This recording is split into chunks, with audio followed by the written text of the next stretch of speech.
बच्चों, कैसे हैं आप सब। उम्मीद करता हूं कि आप सब अच्छे होंगे, स्वस्थ होंगे और छुट्टियों के बाद पुनः आपकी वर्कशीट आ गई है। तो चलिए हम देखते हैं आज की वर्कशीट। और आज की वर्कशीट है क्लास 8 के हिंदी की वर्कशीट नंबर 1। ये हिंदी की वर्कशीट नहीं, वस्तुतः यह असेसमेंट वर्कशीट है, ये आकलन कार्यपत्रक है। तो आज आपका मूल्यांकन होने वाला है कि आपने अभी तक कितना जाना। प्यारे बच्चों, पिछले कार्यपत्रकों में हमने लाख की चूड़ियां पाठ के 2 अंशों को पढ़ा। अब हम उन कार्यपत्रकों के आधार पर अपना मूल्यांकन करेंगे। अतः निम्नलिखित गद्यांश को पढ़कर नीचे पूछे गए प्रश्नों के सही विकल्प के सम्मुख बने गोले को पेंसिल से भरिए और प्रत्येक प्रश्न का भार 1 अंक है। मतलब कि हर प्रश्न के लिए आपको 1 अंक मिलने वाले हैं। यहाँ देखिए आपके लिए 10 प्रश्न दिए गए हैं और 10 प्रश्न के सामने जो गोला बनाया गया है उस गोले को आपको कलर करना है। तो सबसे पहले ये जो पैसेज दिया हुआ है इसको पढ़ लेते हैं और उसके बाद इन प्रश्नों के उत्तर करते हैं। यहाँ दिया गया है कि वैसे तो मामा के गांव का होने के कारण मुझे बदलू को बदलू मामा कहना चाहिए था, परंतु मैं उसे बदलू मामा न कहकर बदलू काका कहा करता था, जैसा कि गांव के सभी बच्चे उसे कहा करते थे। बदलू का मकान के सामने बड़ा सा सहन था जिसमें एक पुराना नीम का वृक्ष लगा था। उसी के नीचे बैठकर बदलू अपना काम किया करता था। बगल में भट्ठी दहकती रहती जिसमें वह लाख पिघलाया करता। सामने एक लकड़ी की चौखट पड़ी रहती जिस पर लाख के मुलायम होने पर वह उसे सलाख के समान पतला करके चूड़ी का आकार देता।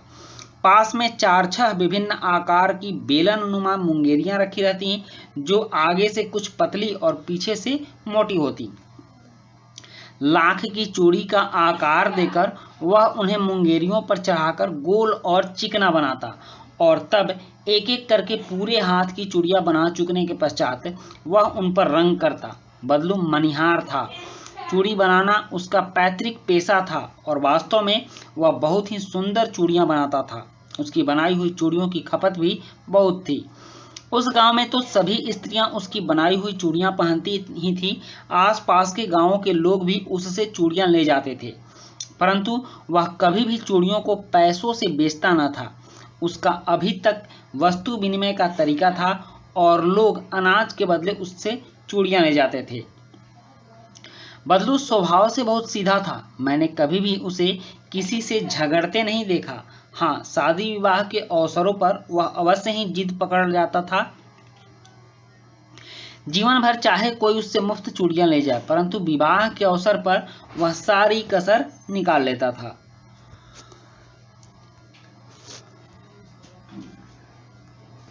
तो बच्चों, ये था पैसेज बदलू के पाठ का। अब कुछ प्रश्न हैं, इन प्रश्नों को हल करते हैं।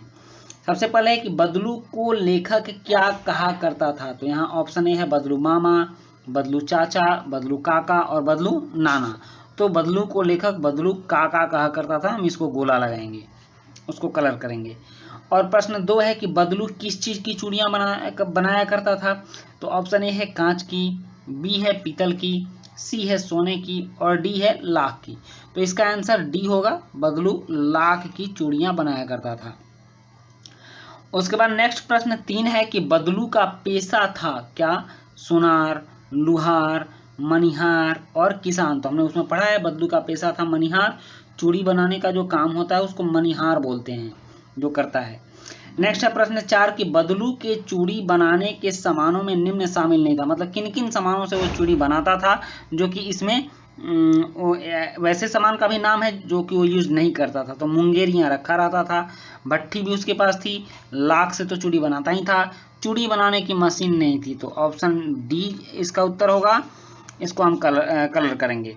उसके बाद प्रश्न 5 है कि बदलू का चूड़ी बेचने का तरीका क्या था। तो पैसों के बदले लेता था, बिल्कुल नहीं।